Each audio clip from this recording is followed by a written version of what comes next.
È massima allerta anche in Veneto per il coronavirus, epidemia che dalla Cina, da dove si è diffusa, ha già causato 26 morti con 860 casi accertati e più di 1000 quelli sospetti. Noi siamo assolutamente col sistema allertato, questo è poco ma sicuro, come accade sempre in occasione di epidemie, di pandemie o di zoonosi che possono colpire il nostro paese. E nel frattempo l'ambasciata d'Italia a Pechino è in costante contatto con tutti i connazionali presenti a Wuhan, inclusa l'unica veneta tra le persone che le autorità cinesi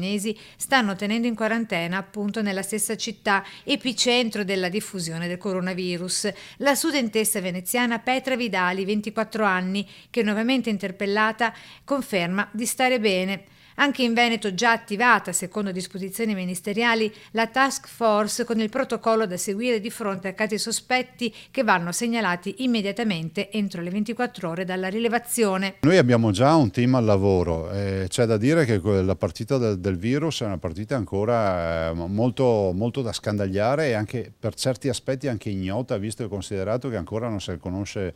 l'eziologia, non si capisce da dove è partito questo virus, o meglio qualcuno lo può immaginare.